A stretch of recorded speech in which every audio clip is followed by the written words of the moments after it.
Buenos días. Bienvenidos a la inauguración del primer Congreso Internacional de la Red de Acciones Migratorias, de acciones locales en materia migratoria. Bueno, ya empezamos. Bueno, les presento a la Honorable Presidium que nos acompaña. Se encuentra el maestro Alejandro Rebollar Mier, secretario administrativo de la Facultad de Derecho y Ciencias Sociales.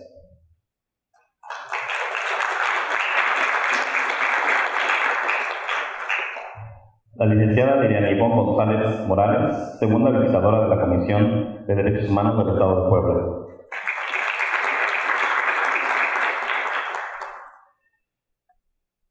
El doctor Octavio Ixtacuy López, de la Universidad Autónoma de Chiapas.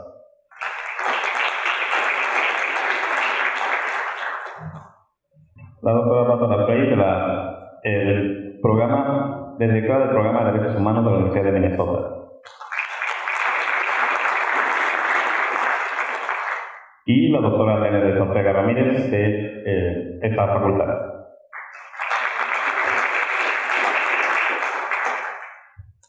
Bueno, pues vamos a comenzar el día de hoy con las palabras del maestro Alejandro Rebollar Mier, secretario administrativo de la facultad.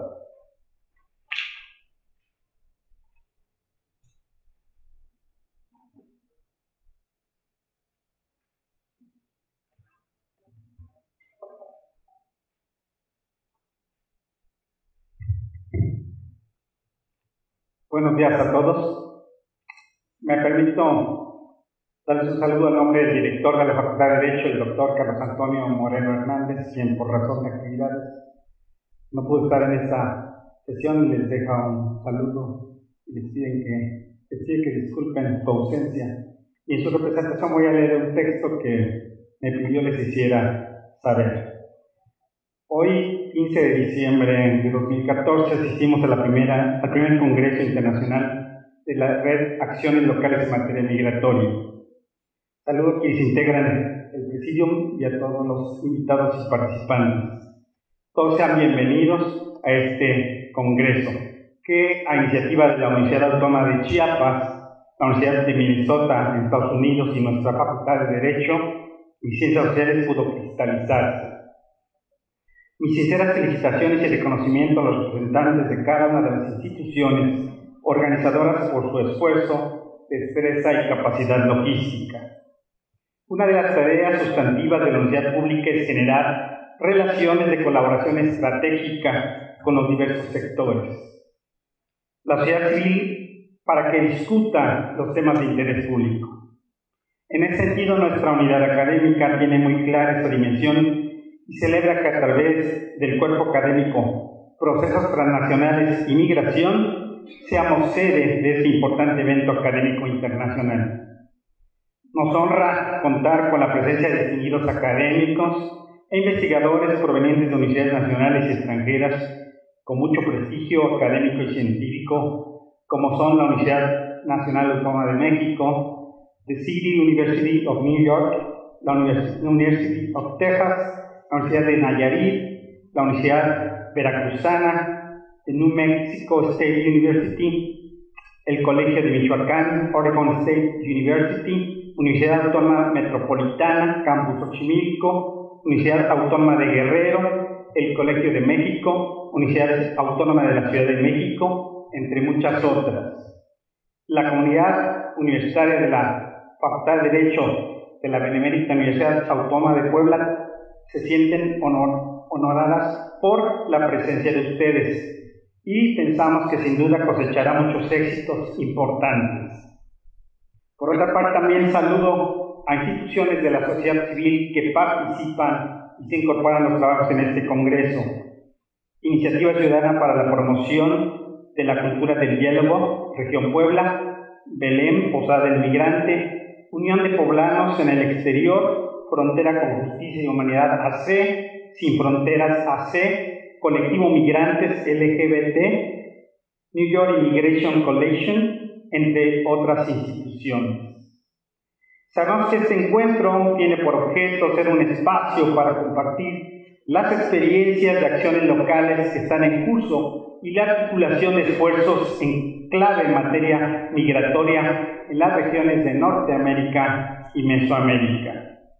Mi reconocimiento a instituciones públicas que se sumaron a este esfuerzo impulsado desde la academia, entre ellas el Centro de Estudios Migratorios, el Instituto Nacional de Migración, la Comisión Estatal de Asuntos Internacionales y Apoyo al Migrante Poblano, la Dirección de Atención a Migrantes del Estado de Tlaxcala, la Secretaría de Migración del Gobierno del Estado de Guerrero, la Secretaría de Migración del Gobierno del Estado de Michoacán, la Secretaría de Desarrollo Social, en la Delegación Puebla, entre otras.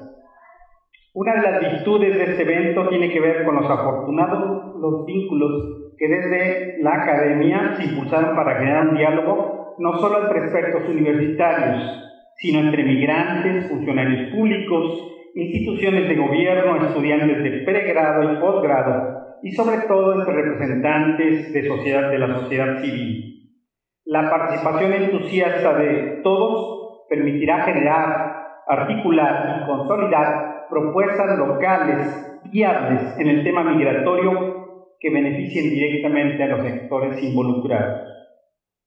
Otra virtud de este primer Congreso Internacional de la Red Acciones Locales en materia migratoria tiene que ver con la incorporación de actividades culturales en el programa general del mismo, tales como la exposición fotográfica, la arquitectura migrante en México, Puebla, Jalisco, Michoacán y Yucatán, del doctor Jorge Durán y de la doctora Patricia Arias. Sin duda, el desarrollo de este evento contribuirá a la formación integral de nuestros estudiantes, fortalecerá los vínculos sociales e institucionales que le dan sentido y pertenencia a la sociedad pública con la sociedad. Deseo que los conocimientos que se generen en el marco de este evento sean para bien de ustedes, de Puebla y del país. Enhorabuena y gracias.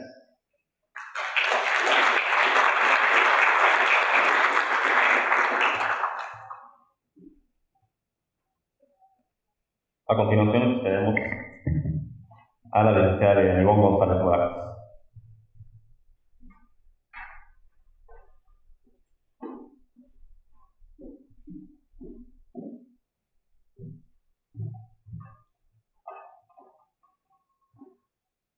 Buenos días. Para la Comisión de Derechos Humanos del Estado de Puebla es un honor participar el día de hoy en el primer Congreso Internacional de la Red Acciones Locales en Materia Migratoria, por lo que agradecemos a la Facultad de Derecho y Ciencias Sociales de la UAP, así como a la Asociación Iniciativa Ciudadana para la Promoción de la Cultura del Diálogo y al colectivo Estación Cero por esta invitación. La cantidad de temas diversos sobre la migración que se van a abordar en este Congreso, así como la calidad de todos sus participantes, nos permiten concluir que este será un foro que se constituirá en una importante fuente de intercambio de ideas, de reflexiones y de información que fortalecerá los trabajos que cada uno de nosotros realizamos en nuestro desempeño profesional. Desde la Comisión de Derechos Humanos queremos enfocar nuestras reflexiones en las niñas, niños y adolescentes migrantes, especialmente aquellos que viajan no acompañados. Este año, a través del programa de atención a migrantes que tenemos en nuestra organización, atendimos a 153 menores migrantes no acompañados extranjeros en su paso por nuestra entidad. Pero también, por otra parte, de acuerdo a datos proporcionados por el Sistema Estatal DIF, este año fueron retornados a Puebla 74 menores migrantes poblanos.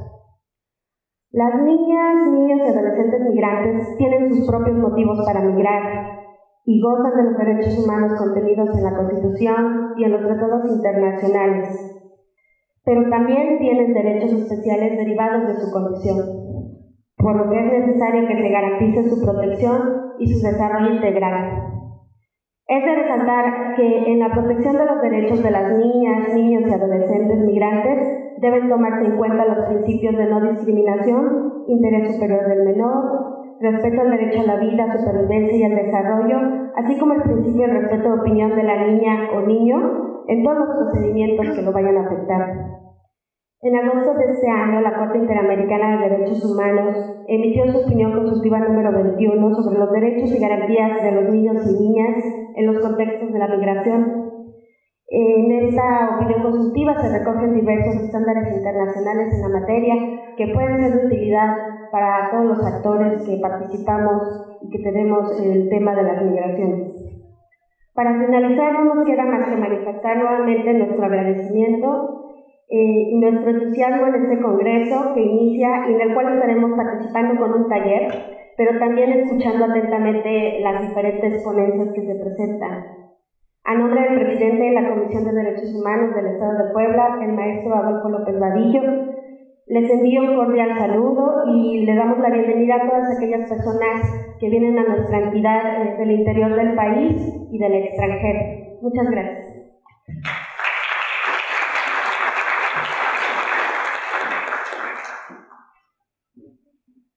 A continuación escucharemos al doctor Octavio Zacuy López de la Universidad de Chiapas.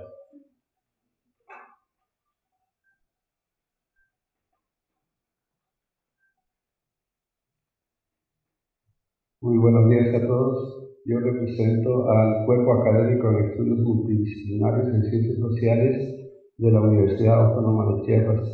Nosotros formamos parte de esta red sobre acciones locales en materia migratoria, conjuntamente con las universidades de Puebla, la Benemérita Universidad Autónoma de Puebla y la Universidad de Minnesota.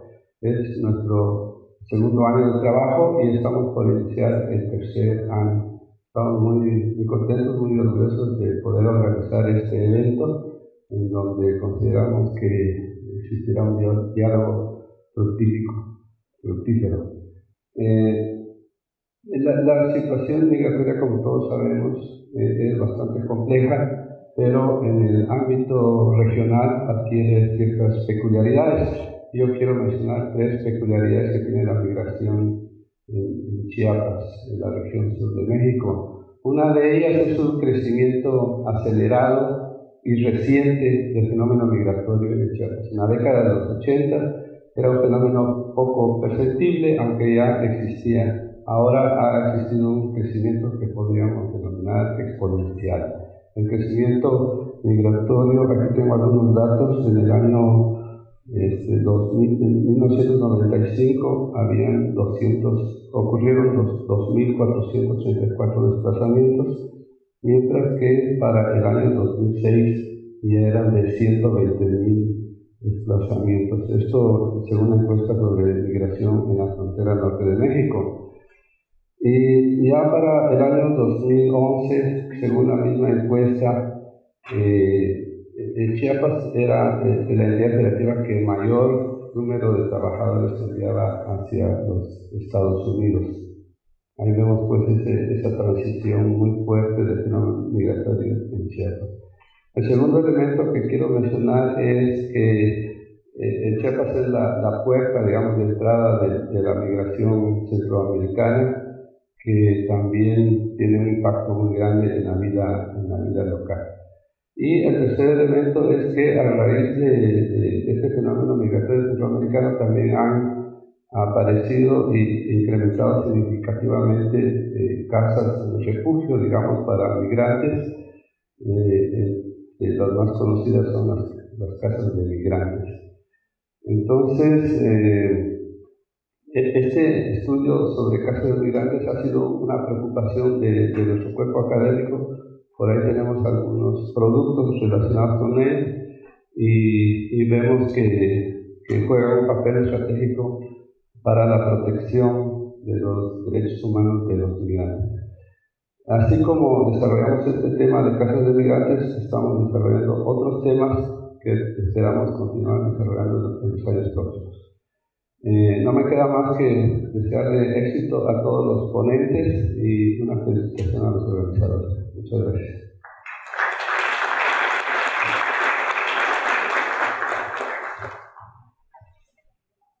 Ahora escucharemos a Bárbara Rey, directora del Programa de Derechos Humanos de la Universidad de Minnesota.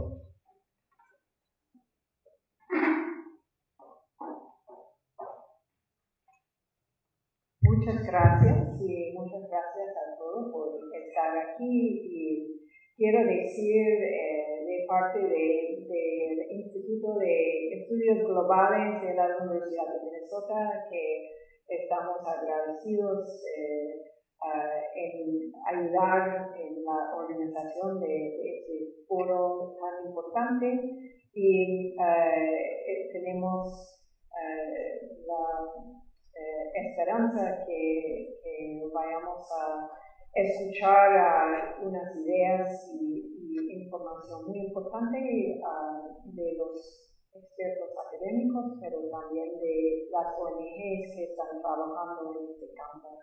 Entonces, muchas gracias a los organizadores por su trabajo tan importante y espero que tengamos una conferencia con mucho impacto. Gracias.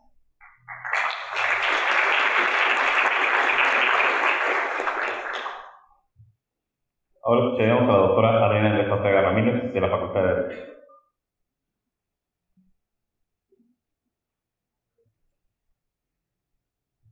Buenos días a todos, todas, bienvenidos, sean bienvenidos todos a nuestra Facultad de Derecho y Ciencias Sociales de la Benemérita Universidad Autónoma de Puebla. Como responsable del Cuerpo Académico Procesos Internacionales y Migración, les damos la más cordial bienvenida y es un honor recibirlos en este primer Congreso Internacional de la Red Acciones Locales en Materia Migratoria.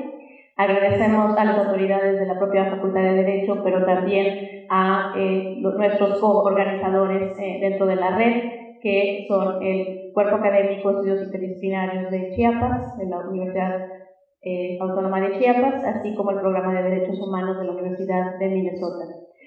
Agradecemos también el apoyo del programa PROMEP, PRODEP y PIFI por el financiamiento también para este evento, que pues gracias a este financiamiento puede ser un congreso de acceso gratuito y por lo tanto abrir un debate necesario aquí en Puebla. Este trabajo es resultado del esfuerzo de los grupos de investigación de la red financiada por PROMEP, y a lo largo de estos 2 años de trabajo hemos adquirido muchas experiencias como trabajo en equipo para el desarrollo del trabajo de campo y también la propia colaboración con las autoridades gubernamentales, así como los organismos y de la sociedad civil. En esta ocasión estamos reunidos precisamente organizaciones, academia y autoridades gubernamentales y esperamos durante estos días poder compartir experiencias y ir proponiendo cambios con el fin de mejorar las articulaciones en materia local. Los ejes que se propusieron para este evento son violencia contra migrantes, siendo uno de los temas más relevantes en los últimos años debido al incremento, como ustedes saben, de las situaciones de violaciones y de crímenes cometidos en contra de migrantes. El segundo tema que se propuso fue jóvenes migrantes, incluso en la convocatoria, esto fue antes de que se presentara esta gran crisis o este gran incremento de niños y jóvenes migrantes en la frontera. Sin embargo, fue el eje donde se recibieron un mayor número de ponencias, es decir, que ya los académicos de alguna manera estaban vislumbrando esta problemática. El siguiente eje fue el desarrollo contra migrantes desarrollo con migrantes y familias. Y lo interesante de este eje fue que no se centró solamente en remesas, incluso tuvimos que abrir una mesa en materia de salud para incluir en el eje de desarrollo. Otro de los ejes fue participación política con migrantes y esto adquiere relevancia sobre todo en la discusión sobre el tema del voto en el exterior y la credencialización que se aprobó ahora que va a llevarse a cabo en el extranjero. Por otro lado, también los otros temas fueron por política pública y legislación en materia migratoria, lo cual para Puebla resulta relevante, ya que estamos, desde mi punto de vista, realmente atrasados respecto a los debates nacionales e internacionales en materia de legislación para protección de derechos de migrantes, y por otro lado también que esto realmente sea un eje que permita mejorar la implementación de políticas y programas para las diferentes dimensiones de las situaciones migratorias que presenta nuestro Estado. Transmigración, inmigración, emigración, porque tradicionalmente siempre la emigración ha captado el interés de las autoridades gubernamentales. Es un gran honor para mí darles la bienvenida y deseamos mucho éxito a todos los trabajos que se realicen en las mesas y que presentemos muy buenas propuestas y conclusiones.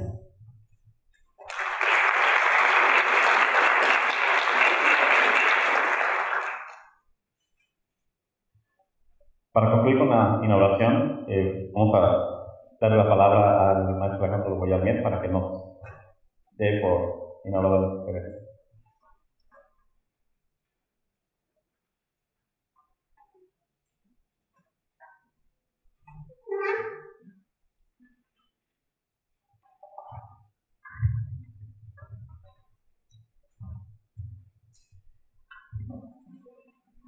Nos ponemos de pie, por favor, para la parte de protocolo.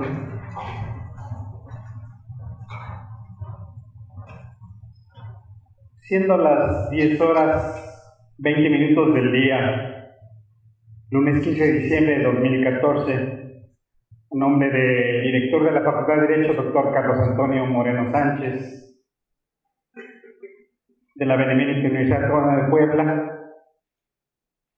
quiero dar por inaugurados los trabajos del primer Congreso Internacional de la Red Acciones Locales en Materia Migratoria, con la certeza de que este tema de profundo interés social y académico va a dar buenos resultados y deseando los mejores éxitos y productos para esta actividad.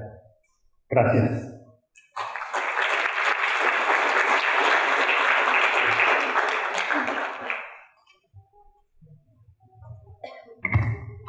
Ok, bueno, esperamos unos 5 minutos para que inicie la primera ponencia de este congreso a cargo de la doctora Leticia Calderón Chelius. A cargo de la doctora Leticia Calderón Chelius. Es un honor que nos acompañe aquí en Puebla. Leticia es profesora investigadora del Instituto de Investigaciones José María Luis Mora, el Instituto Mora, doctora en Ciencias Sociales con especialidad en Ciencia Política por la Flaxo México, y como parte de su formación ha realizado estancias de investigación sabática en el Centro de Intervención Sociológica Cádiz, en París, Francia, entre el año 2004 y 2005, y ha ocupado la cátedra Alfonso Reyes también en el Instituto de Altos Estudios de América Latina, en la Universidad de Sorbona, Rubén III, París. Es miembro actualmente del Sistema Nacional de Investigadores Nivel 1 y miembro de la Academia Mexicana de Ciencias. En los inicios de su carrera académica, trabajó en el proceso migratorio, la vida en la frontera y las relaciones México-Estados Unidos. Sin embargo, a partir de 1994, y debido a diversos cambios, actualmente se ha enfocado más en torno a sus investigaciones en cuanto a proceso político de la migración, particularmente cultura política, participación política, construcción de ciudadanía, elementos de reconocimiento y ejercicio de los migrantes. De hecho, ella es la especialista en el tema de voto en el exterior, voto de los mexicanos desde el exterior, como saben, uno de sus libros más importantes se llama Votar en la distancia, la extensión de los derechos políticos a migrantes, así como Los superhéroes no existen, reflexionando sobre el proceso político pasado y la participación de los migrantes. Tiene más de 15 capítulos de libros, en distintas producciones colectivas, numerosos artículos, etc. Y ahora es miembro del consejo editorial de la revista CEMCA y miembro de la red de investigaciones sobre discriminación RINDIS, así como comité asesor del INMUNI, Instituto de Mujeres en la Migración, y asesora de la organización Mexicanos en el Exilio. Leticia se ha distinguido no solo por ser una académica pues muy distinguida, sino también por ser una persona con alto compromiso social y activismo. Gracias, Leticia, y esperamos tu conferencia.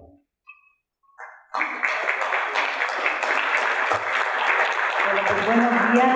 Realmente es un honor, entre otras cosas, porque es como darle la patadita a porque será un proceso y que estaremos aquí hablando del 10º Congreso de la Red Internacional, ¿no?, en un tiempo. Entonces me parece que es también un gusto, un honor, una felicidad muy grande tener esta oportunidad de compartir con ustedes, bueno, pues algunas de las cuestiones que yo pienso que creo que vale la pena, dado que es esta mesa, la entrada a lo que ustedes van a estar discutiendo a lo largo de 2 días, una plataforma como una perspectiva más amplia, desde mi punto de vista, una visión del momento del tema migratorio, en la medida de lo que se puede, porque bueno, es tan infinitamente imposible abarcarlo, pero creo que una visión panorámica del proceso, visto sobre todo desde México. Obviamente, con la idea de que eso no puede ser visto desde un lado, pero principalmente desde México. Y en ese sentido, bueno, pues no estoy yo para decírselos, pero creo que la idea es ser lo más profundamente críticos que podamos,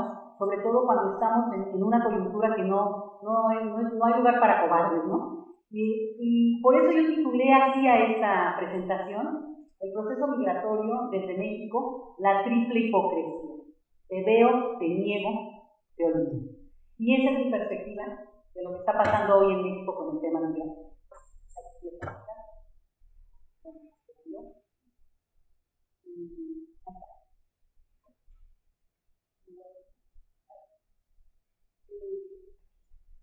Bueno, lo que va a guiar esta presentación va a ser los procesos que ubican el tema de la migración en México, digo, no solo en México, en cualquier parte, pero que hoy por hoy en nuestro país es imposible hablarlo de una manera unilateral o de unidireccional. En realidad, creo que son los procesos que se entrelazan y de los cuales podríamos estar viendo cómo uno tiene que ver con el otro impacta, pero que estaríamos, y será la guía que yo voy a seguir para poder ubicar ese panorama amplio. Bueno, obviamente, una cuestión que tiene que ver con la inmigración, el tránsito, el retorno forzado, el exilio, el desplazamiento forzoso y el refugio y asilo, como los temas ejes a partir de los cuales yo voy a hacerles, bueno, las menciones que me permitan. Ay, Dios mío, bueno, una de las cuestiones que creo que vale la pena aquí habrá expertos, bueno, prominentes, muy conocedores del tema, pero lo quiero señalar y dejar sentado. Por mucho tiempo en México, quiero decir hasta hace prácticamente 15 años aproximadamente, en México el estudio de la migración, el estudio y el análisis de la migración era especialmente unilateral y sobre todo de mexicanos que viven en Estados Unidos, por obvias razones, porque el 98% de quienes radican fuera de nuestro país están en ese país, pero también porque las circunstancias históricas, como bien saben, fueron dando este proceso que permitió ubicar claramente esta migración en etapas, se fueron catalogando, pudimos irlas viendo como en perspectiva, como más bien de los procesos que iban acompañados, como ustedes pueden ver acá. ¡Ay, no, me está fallando! A ver, ahí está. No me van a poder seguir y voy a estar yo hablando más al vacío. Bueno, ¿se me va? Ahí está. Ahí sí. Justo lo que quería señalar era esto, ¿no? A mí lo que me gustaría, porque si no voy a estar. Esto que tiene que ver con una perspectiva donde los procesos históricos mexicanos fueron guiando cómo fuimos estudiando y entendiendo el tema migratorio. Realmente, catalogado por décadas, pudimos irlo ubicando, como ustedes pueden ver y lo saben perfectamente todos acá, en un proceso donde las décadas marcaron distintos momentos, especialmente por la crisis o por las expectativas económicas que se iban dando en uno y otro país. Esto fue la norma, y así lo hemos estudiado, y así hemos avanzado en ese estudio. A ver, ahora sí. Y desde esa perspectiva ustedes van a poder ubicar conmigo un poquito más adelante. Perdónenme que me confunda un poco con la parte del manejo de la tecnología, pero ya no estar batallando tanto, ¿no? Pero como ustedes saben, nada más para no dejarlo de decir, nosotros nos encontramos después de un largo proceso migratorio, un proceso centenario, a un momento en el cual estuvimos hablando del pico de mayor inmigración de nuestra historia, en el 2005. Y después de ahí llegamos a un momento en el cual empezamos a hablar de una migración cero para estar ubicados hoy por hoy en una migración de retorno nunca antes vista en nuestra experiencia migratoria. Ahora sí. la parte que tiene que ver con mexicanos como país, como el estudio y la experiencia clásica de lo que se estudió en México con la inmigración.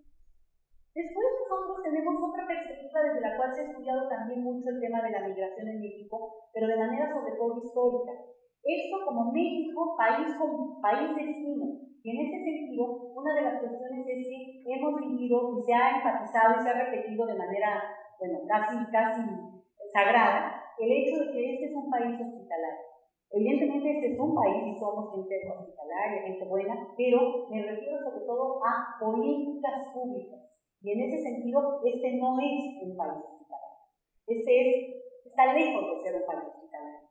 Y en ese sentido, justamente una de las cuestiones que voy a mostrarles ahora tiene que ver con que nosotros hemos tenido a lo largo de nuestra historia leyes sumamente restrictivas, selectivas, xenófobas, malinchistas respecto al tema del destino, ser país de destino, país que acoge. La otra parte tiene que ver también con que al final de cuentas hay como que un divorcio muy grande entre lo que por mucho tiempo constituyó la parte que enarbolamos de manera muy, digamos, como parte del orgullo nacional, de ser un país que tiene una recepción importante, se vanagloria de esos logros, y ciertamente ahí están, son parte de esta historia de la que nos tenemos que enorgullecer en el caso de los mexicanos. Por ejemplo, todo lo que tiene que ver con el exilio español, que cumplió 75 años, justamente este año, lo conmemoramos en nuestro país, porque México se vanagloria de ese acto heroico que lo fue en su momento, como también lo fue el refugio, el asilo que México brindó a algunos miembros de los países del Cono Sur sobre todo, y después en Centroamérica también se da un proceso importante en los años 80. Con estos episodios históricos muy importantes, México ha vivido de sus rentas. México ha vivido de una historia en la que ha señalado y ha dicho que es un país hospitalario, cuando en realidad, como vamos a ver, tiene mucho que decir, salvo estos momentos históricos que nos orgullecen, que nos enorgullecen. ¿Por qué? Porque justamente una de las cuestiones es que nuestro país ha sido un país receptor de inmigración, ha sido un país de destino, digo yo, que ha sido de varias facetas de inmigración, pero tiene que ver con todo un proceso, que no me voy a detener demasiado ahí porque la presentación es larga, pero que en la que ciertamente lo que hizo el Estado mexicano es ser de manera muy clara, selectivo y francamente paternalista en el tipo de leyes que ha tenido respecto a los extranjeros de nuestro país. Entonces, es cosa de ver las dos caras, y la idea es esa, ¿no? No quedarnos con la lectura que generalmente hacemos, que es unidireccional, donde qué pasa en Estados Unidos es lo que va a determinar lo que pasa acá, y nunca vemos la cara que tiene y la cara que nosotros ponemos a este proceso. ¿Por qué lo digo? Porque una de las cuestiones interesantes es entender, por ejemplo, que en este país no había una ley de migración hasta el 2011, que se aprobó la ley de migración, que es la primera ley de migración que tenemos en nuestra historia. En realidad, en nuestro país, hasta el 2008, había se quitó una cláusula para despenalizar la migración.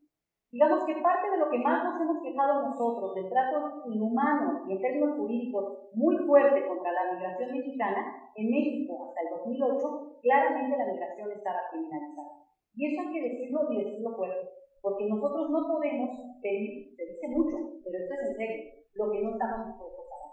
Y en ese sentido, sí podemos ver que, aunque hubo, obviamente, menciones a la condición de la extranjería, siempre estuvieron puestas en la cuestión que tiene que ver con la Ley General de Migración, las leyes generales de población, y que fueron cambiando en periodos muy alargados, donde no se ajustaba esto también a los propios cambios del país fue viviendo.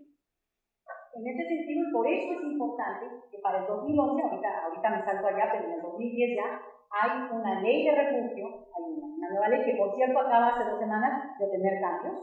Hay una nueva ley, una primera ley de migración como tal, que se aboca estrictamente al tema de migración, con muchas discusiones, y que ahora anuncia que será, por cierto, cambiada nuevamente, ¿no? Habrá cambios. Pero esto nos permite ver que empezamos a avanzar apenas en ubicar el tema de la extranjería como parte de un proceso que circula también en la movilidad humana.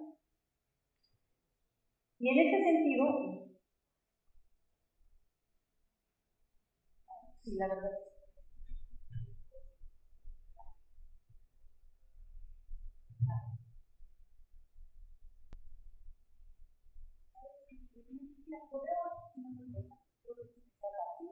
Bueno, miren, esta de las cosas que...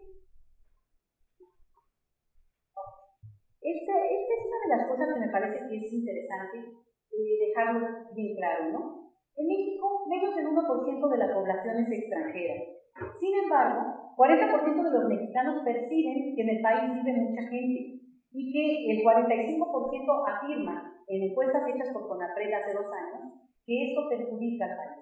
Entonces, parece que es interesante tenerlo en cuenta. ¿Por qué? Porque aunque México cambió su normatividad respecto a la migración, realmente prevalecen algunos, en su sentido fuerte, algunas de las cosas que le han dado, digamos, lectura al tipo de mentalidad que se ha tenido respecto a la inmigración en nuestro país. Por ejemplo, el temido y aborrecido artículo 33, que para los que son extranjeros sabrán de qué se trata, pero si no se los digo, sigue vigente. Ni siquiera se tocó ahora con estas reformas tan importantes, reformas constitucionales que llevaron un largo debate. Me decía a mí un colega extranjero, decía yo, bueno, ¿qué opinas tú sobre esta ley? Y me decía, el simple hecho de que ni siquiera se haya considerado abrogarla, ya habla mal de lo que nosotros tenemos como imaginario, y como imaginario y como práctica. Y en ese sentido, ¿de qué habla el artículo 33? Habla de los límites a los cuales podría llegar o debería de tener un extranjero en nuestro país. Piensen en función también de lo que exigimos fuera, Y el punto interesante aquí es que justamente le da el derecho al Ejecutivo,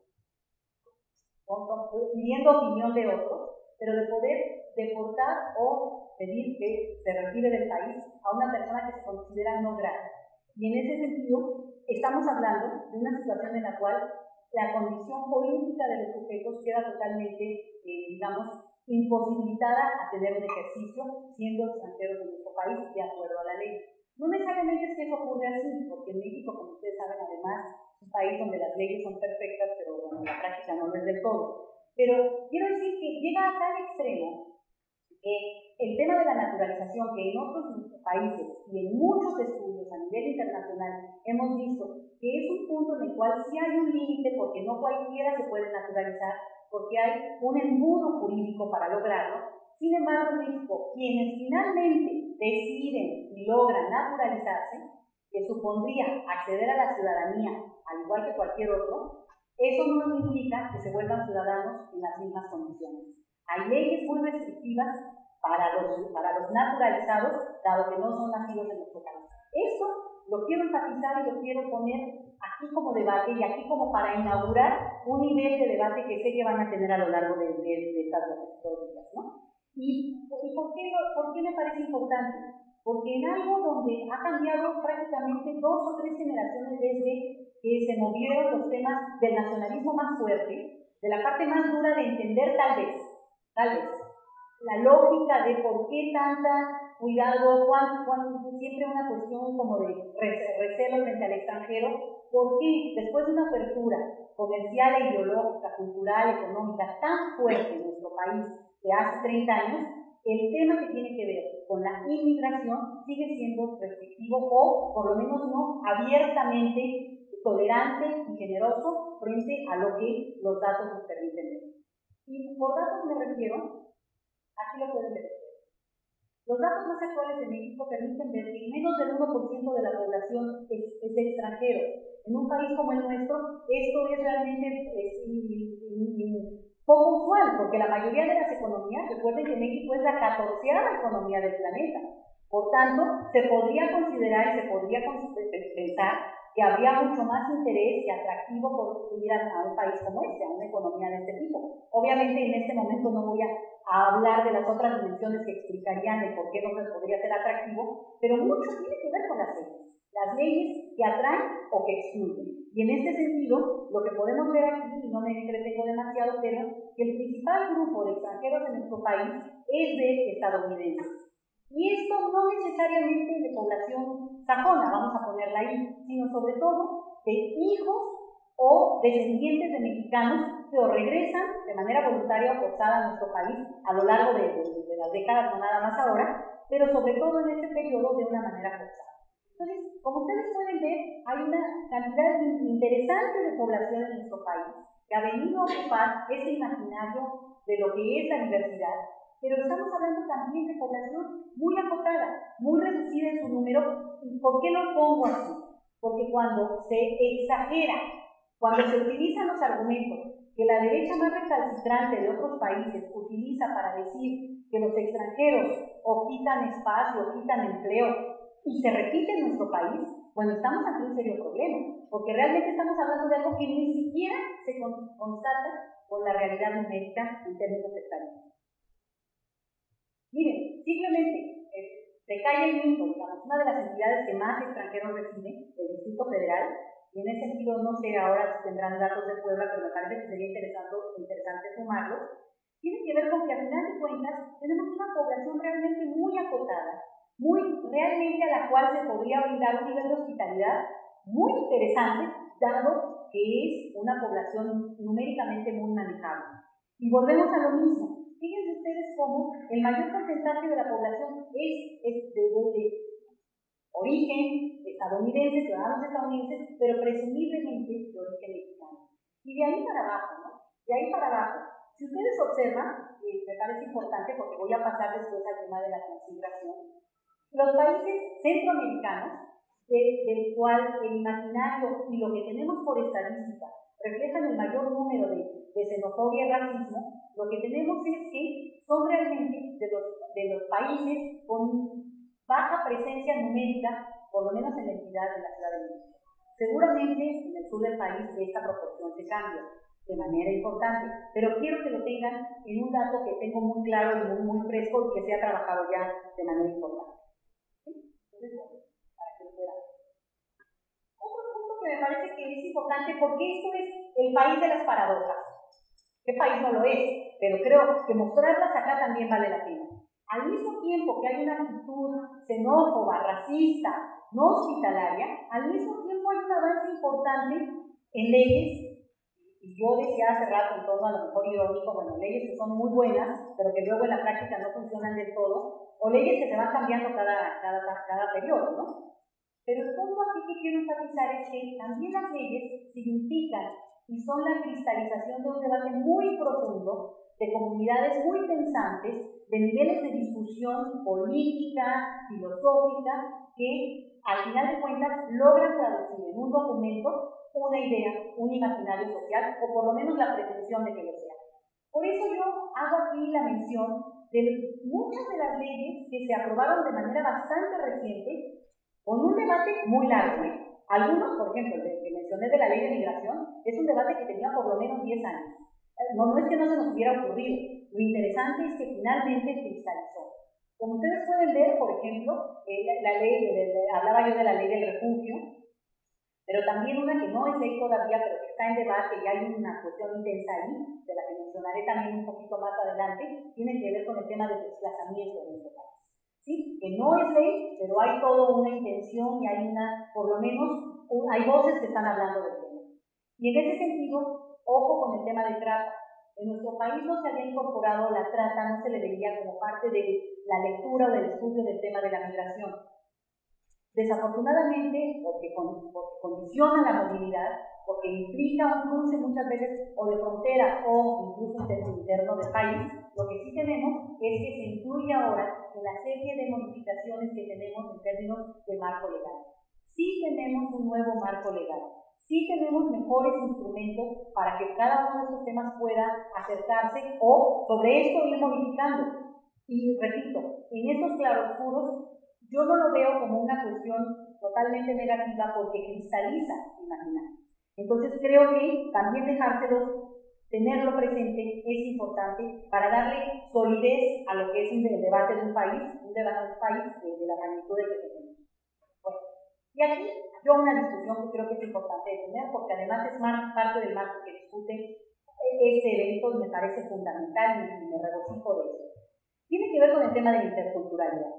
En México el tema de la interculturalidad llegó hace un par de años llegó para entender o tratar de entender, de acercarnos al tema de la discusión de la diversidad, de esto que hablaba yo de la inmigración, de país destino, México como destino.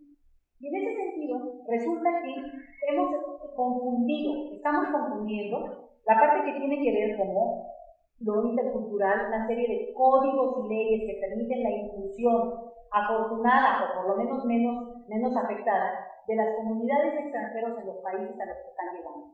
Hay un debate teórico, no me meto ahorita en esto, pero que tiene que ver con ir modificando la noción de multiculturalismo a más interculturalismo. Pasar de considerar que de veras todo el mundo puede insertarse a considerar la diversidad, las diferencias, las excepciones de cada uno de los grupos, incluso respecto al país al que se insertan. En este caso, hablaríamos de México. El tema llega de manera afortunada, me parece a mí, pero mi crítica fuerte, con lo que he visto y con lo que conozco, tiene que ver con que se está volviendo un ideario más bien folclórico, multicultural, multicolorido, exuberante y festivo.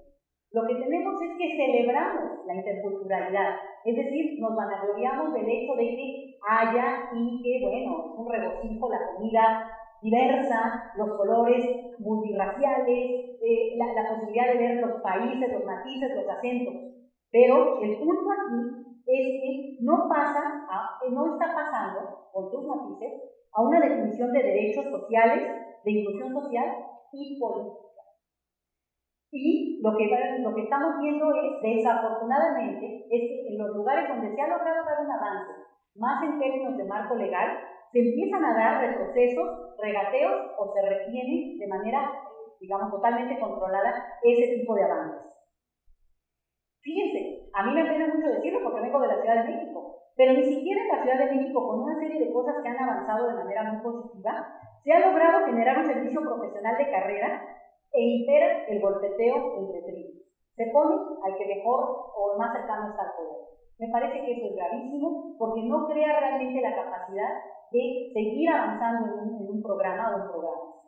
En la Ciudad de México hablo de esto, de la parte que conozco, hay una ley de interculturalidad, la que mencioné anteriormente, y es una ley que ya está tomando forma, ya está insertándose en términos no solamente de la normatividad a nivel de las diferentes instancias de la propia Ciudad de México, sino también en el presupuesto. Porque, ojo, ¿dónde está el presupuesto? ¿Dónde se ubica realmente cada uno de estos temas? Es donde podemos ver traducido la efectividad posible que tengan. Entonces, a mí me parece que este es un tema que hay que seguirlo. Y me gustaría que ahora en el debate que se logre por acá, se logre incorporar esta noción de interculturalidad como derecho, como inclusión, y no solamente como colorido que festejo, que celebro abiertamente, pero eso no es la interculturalidad, por lo menos en términos de normatividad jurídica que se pretende en un país de este tipo. Entonces, bueno, y en ese sentido, yo creo que el punto importante tiene que ver con que la interculturalidad supone el reconocimiento de las personas, extranjeras o nacionales, como portadoras de derechos plenos. Y eso incluye no solamente la parte asistencial, que es donde nos estamos quedando, no es poca cosa, no es poca cosa, bienvenida, pero tenemos que dar el paso adelante si queremos seguir mencionando la palabra, si queremos seguir haciendo uso del concepto de una manera real. Y tiene que ver también con incorporar derechos políticos, económicos, obviamente sociales, que tienen que ver con también lograr un equilibrio, por ejemplo, con el tema muy fuerte en la sociedad mexicana de la xenofobia y el racismo. Paradojas, ¿no? ¿Quién diría? Bueno, otro de los puntos que para mí es muy interesante tiene que ver con el México como país de tránsito. Estas cosas de la diversidad. Miren, lo que es interesante es que el mayor número de gente que transita por nuestro país, Cifras de Sin Fronteras, ONG de mucha valía en nuestro país, son de centroamericanos, ciertamente. Y sabemos muy bien, porque los que estamos acá manejamos ese tema, que esto no tiene otra explicación más que un éxodo por violencia inminente y obligado. O sea, la gente no se mueve nada más, sí para ir a Disneyland, la verdad, pero nada más. Pero este es un punto que es relevante. Y por tanto, la parte excesiva del imaginario construido socialmente sobre los extranjeros que realmente no concuerda y realmente hay que trabajar con eso. Es decir, política pública supone también bajarle a ese imaginario con datos. Cuando tú tienes una población que cruza en un país de manera desesperada como esta, lo que deberíamos de tener es niveles de comprensión y solidaridad. Entonces, lo pongo acá para que lo tengamos, porque este es uno de los temas que más se ha discutido y realmente el que empezó a modificar el imaginario sobre el tema no de la emigración solamente, los mexicanos fuera del país, sino de la inmigración, donde el destino del que mencioné hace rato como quedó ahí conectado. Pero realmente es este tema, desde el tránsito, cosa de 8 años, que se visibilizó de una manera realmente potente y realmente relevante. Pero desafortunadamente, desde una perspectiva que todos los que estamos acá compartiremos, es realmente muy pesada, muy fuerte por la violación a los derechos humanos de los migrantes. El tema que le da presencia y que todo el mundo conmovió y que por lo menos movilizó, pese a todo, porque se pretendió no hacerlo, tiene que ver, por supuesto, con San Fernando. Y tiene que ver con lo que significó, un poco como lo que está ocurriendo ahora, estos momentos donde es imposible mantener el silencio. Frente a esto hay una larga historia, yo no me quiero quedar tanto en esto en este momento, pero creo que es muy importante tenerlo como un dato que permite entender este contexto de la migración de manera más amplia. Y aquí,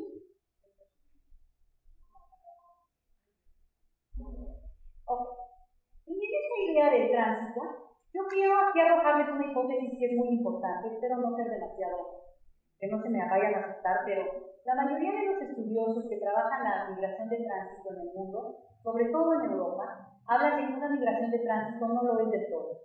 Y los que estudiamos migración de largo tiempo sabemos que eso genera en el transnacionalismo comunidades que se consolidan y que después permiten que el flujo continúe por sí mismo y consolide a estas comunidades que tienen dos lados.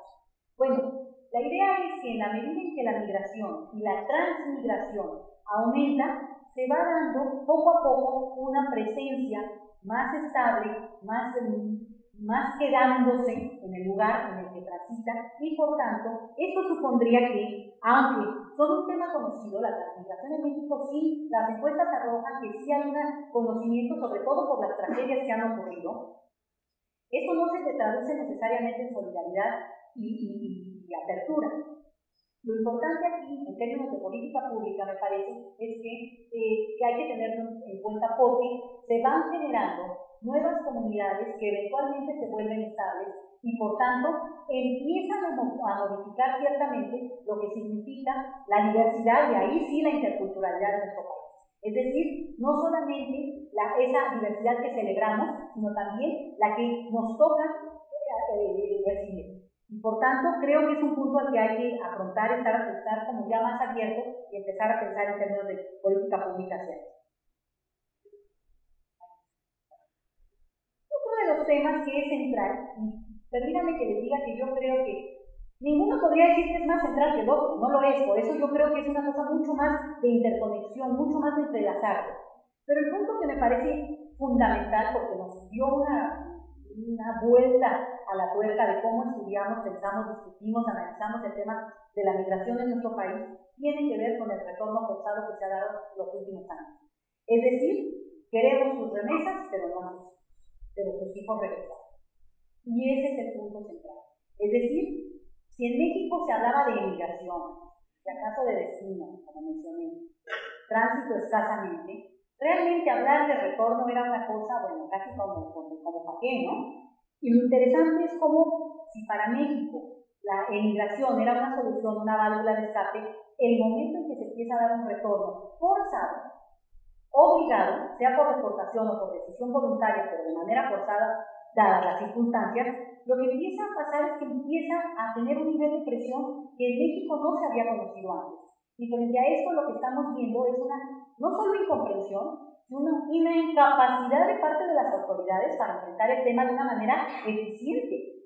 Y les digo esto porque, bueno, el retorno ha sorprendido, el retorno ha sido miles y miles, casi millones de personas, y sin embargo las autoridades, como decimos, cuando ven la tempestad y no se imitan, no han hecho realmente los cambios flexibles y acorde a la dimensión de lo que estamos viendo. Simplemente, y ustedes lo conocen bien, el tema que tiene que ver con los Dreamers, que en México ha tenido un impacto más bien visual, en términos de seguir el tema que lo seguimos, pero en tanto que eso no implique hacerse cargo, ¿no? Es decir, gente que de repente nosotros podemos ver que está en una dimensión de un debate muy profundo, político, pero también filosófico. Están allá jóvenes, no ahondo demasiado en eso, porque seguramente aquí hay más de uno o más de uno que es experto en el tema, pero sí creo que hay que verlo en esos dos niveles, de un activismo importantísimo que ha realmente modificado el nivel de debate en Estados Unidos, y por el otro lado, una dimensión teórica formidable, muy potente, porque está hablando de cuestionar el sentido original de lo que somos hoy por hoy. Es decir, a mí me da la valía y la identidad el lugar donde he nacido en términos territoriales. Esta noción de país como lugar de ciudadanía, de derechos, pero país acotado en lo territorial, realmente este movimiento la vuelve totalmente obsoleta, la deja corta, limitada. ¿Por qué? Porque lo que tenemos es un tema que se debate mucho y es la injusticia del lugar de nacimiento. Es como, me condena el hecho mismo de que nací cuando yo no elegí dónde nacer, pero además es una cosa como de casualidad, de azar, donde lo que tenemos es muchas de las consecuencias no solamente en Estados Unidos, está ocurriendo en muchos otros países del mundo, pero me parece que esta dimensión hay que tenerla en cuenta porque en México se conoce poco, se trabaja menos.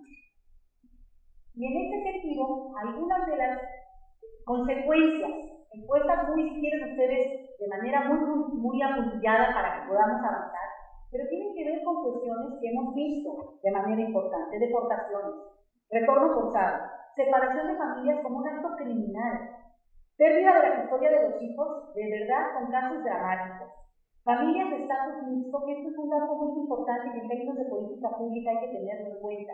Es decir, familias donde uno de los hijos tiene una nacionalidad y otro tiene otra, y por tanto la respuesta del Estado tendría que ser diferenciada porque tienes uno que puede ser ciudadano estadounidense y el otro mexicano, y por tanto, ahí que vas a elegir a uno y a otro por su nacionalidad. Eso está pasando. La doble nacionalidad en México, que se aprobó, por cierto, en el 96, se llama no pérdida de nacionalidad, y que hoy está siendo realmente requerida, porque por mucho tiempo era más una posibilidad que algunas personas optaron por tener este estatus, pero realmente no había tenido un interés mayor. Lo que tenemos ahora es que el acceso, toda la parte administrativa burocrática para realmente acceder a la doble nacionalidad es una cuestión impresionantemente complicada. La gente no está logrando hacer suya esa que es una cuestión ganada hace 20 años y por tanto queda en entredicho como un ideal, pero no como una práctica. Los Dreamers y otros Dreamers que ya venimos platicando ahora en la primera parte de esta mesa, pero en la carretera cuando veníamos hacia acá, que tiene que ver con que hay una visión y tal vez un conocimiento a lo mejor mediático del tema de los Dreamers, de los jóvenes mexicanos, extranjeros, pero una parte importante que están en Estados Unidos y han luchado por todo esto que tiene que ver desafiar al sistema político estadounidense. Pero aquí entra en la parte de qué pasa con los que sí han deportado, qué pasa con los que han regresado, qué pasa con esos otros Dreamers, como se llaman a sí mismos, y que están buscando un lugar y están tratando de que la sociedad, pero sobre todo el sistema político, entienda y haga suya la demanda que ellos tienen. Peor tantito, porque estamos hablando de una invisibilidad política, digo yo, en ambos universos, pero aún peor en el momento en que, si seguimos la lógica del Estado Nacional, ok, me deportan porque no nací en ese otro lado de la tierra, ¿no? En ese lado de la tierra. Me regresan al país que dicen que sí es el mío. Y en el país que dicen que sí es el mío, resulta que no existo. Resulta que en ese país yo no existo. Y miren,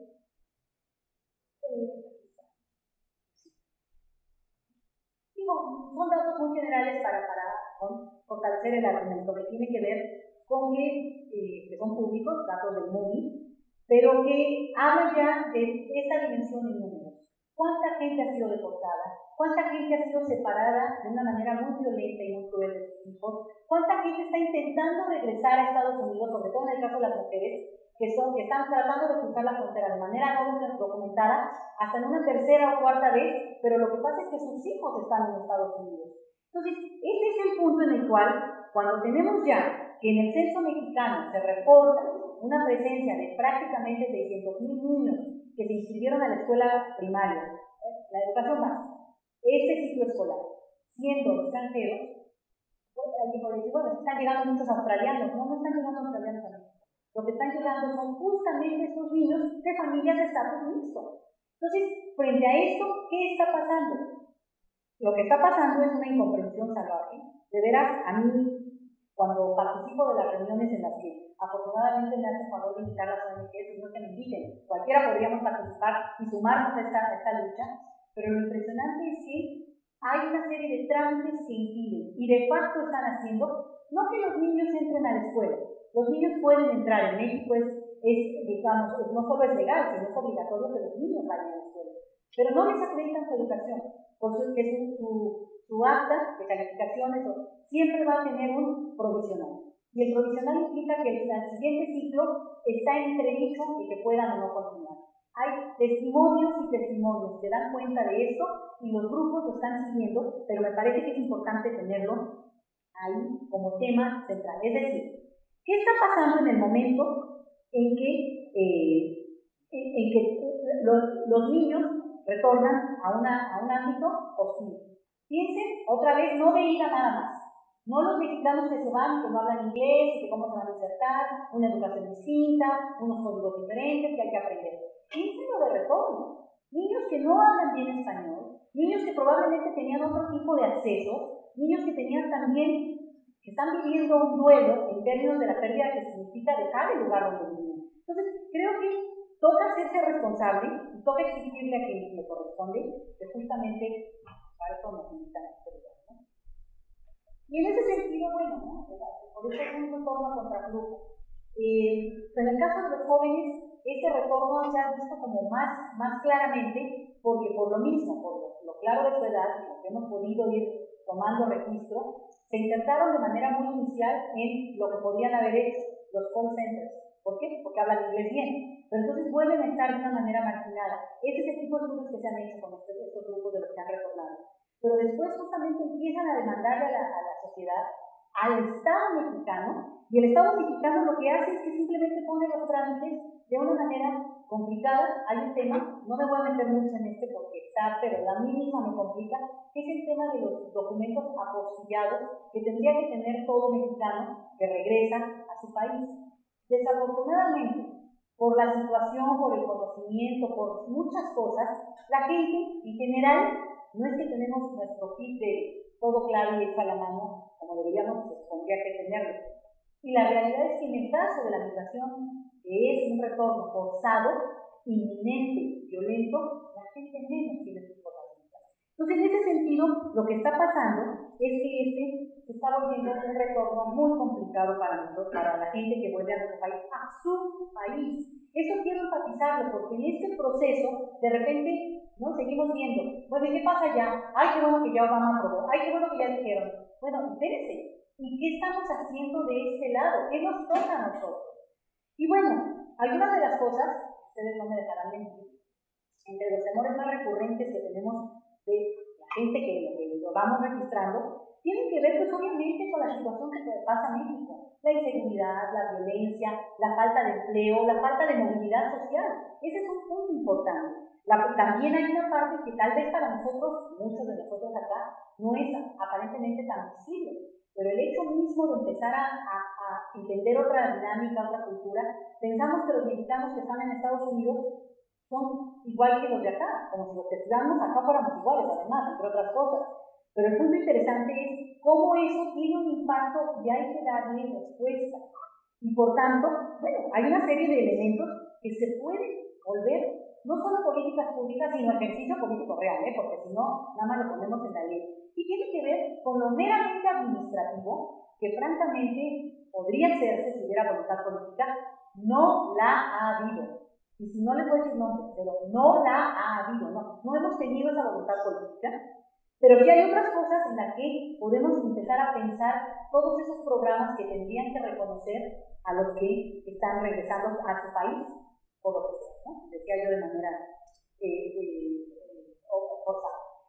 Y digo esto porque al final de cuentas, lo que nosotros tenemos es que si este no fuera un país donde hay una solución para los problemas, por ejemplo, la capacidad de tener el documento, esa es una de las primeras demandas que tienen los mexicanos que retornan, niños, jóvenes, adultos, viejos, ancianos, lo que sea. ¿Por qué? Porque en México no hay un documento oficial.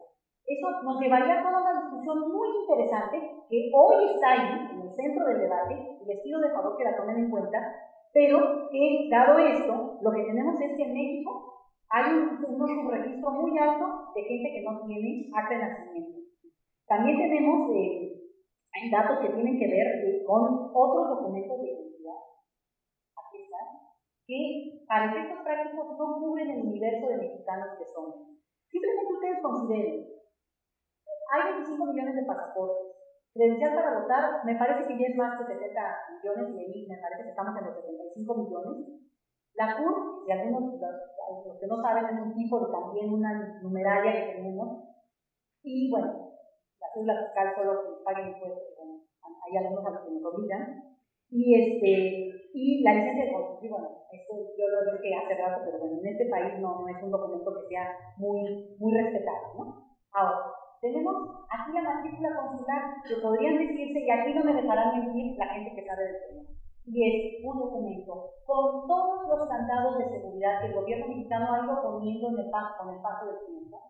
Se calcula que 10 millones de mexicanos tienen este documento, que ha servido y que en realidad honra a nuestro servicio diplomático en el exterior, porque han luchado, se han rajado, como se dice, para que en algunas localidades se acepte ese documento para sacar licencias, para pedir para una serie de trámites que en Estados Unidos son fundamentales. Esa matrícula consular en México no sirve para nada. No se acepta y en cualquier banco te dicen no sirve. ¿Por qué no han logrado presionar que se haya realmente hecho inminente dado el retorno? No lo sé. Para mí se traduce en simplemente no los veo, no los oigo, no me veo. ¿Sí? Entonces, para mí este es un dato contundente.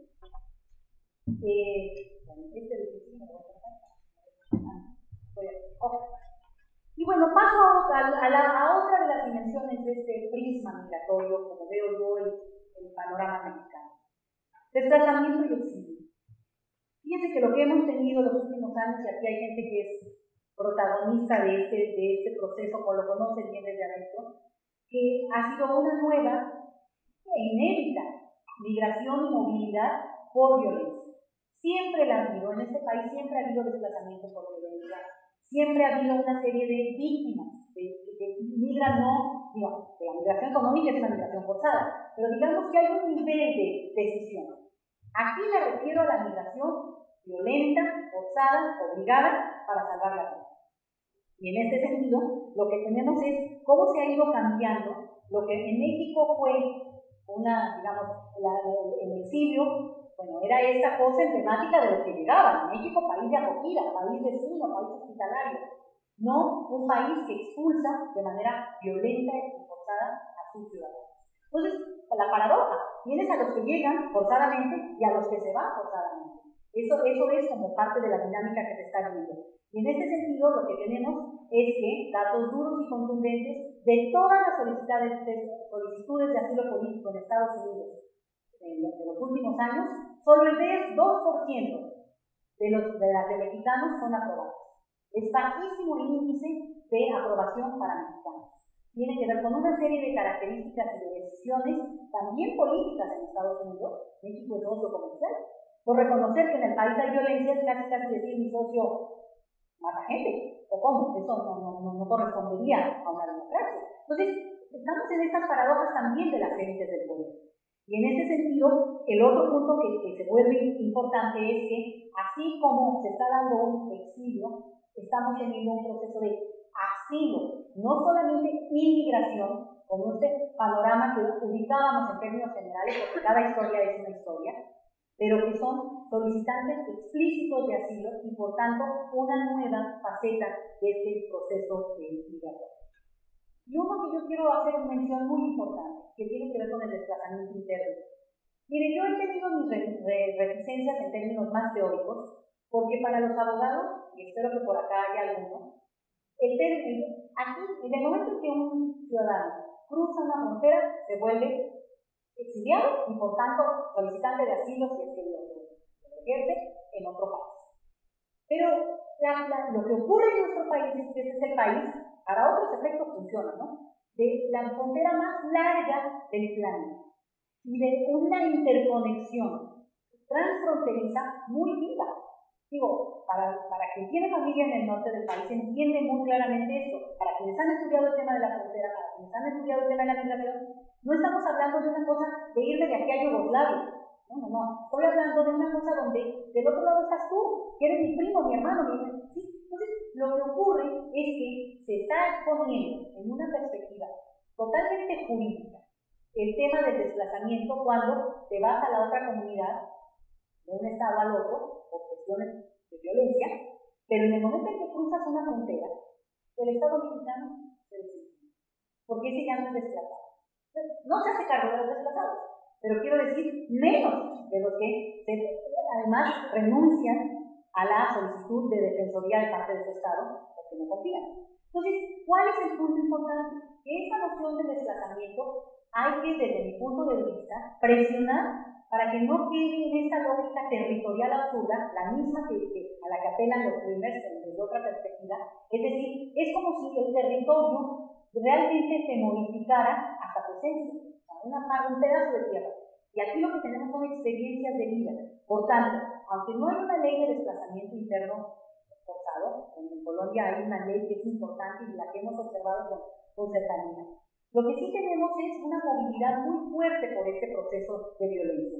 Y por tanto, es importante tenerlo en la mente, no creer, no, mi narración, sino, a ver, en todo este panorama, uno puede ser exiliado y además deportado y además después transmigrante. O sea, se puede ser por esta cuestión que mencioné. Y bueno, yo decía, ¿no? Esta cuestión del desplazamiento transfronterizo. Y simplemente los datos que les mencionaba, hay un grupo con el que yo he trabajado, que es el que conozco más, que ha tenido casos importantes de exiliados, de mexicanos, que están solicitando asilo político en Estados Unidos, en El Paso, Texas. Y ojo, el dato importante es que desde la época del porfiriato, en la época del fin de ese periodo que inicia la Revolución Mexicana, no había habido un número tan elevado de solicitantes de asilo político en Estados Unidos. Esto obviamente impresiona. No me voy al caso de Canadá, que también fue toda una situación importante, bueno, no voy a detener ahora. Bueno, y aquí, la otra figura que quiero dejar aquí sentada como parte de este prisma de movilidad, que por cierto, y hago un paréntesis, me da mucho coraje que hace 2 semanas estaban discutiendo en la Ciudad de México la ley de movilidad humana, le dicen ellos. Y oía a una senadora diciendo de la movilidad, porque si hay mucho tráfico, entonces no te puedes mover. Yo digo, de veras no entiendo. Estamos hablando de otra cosa.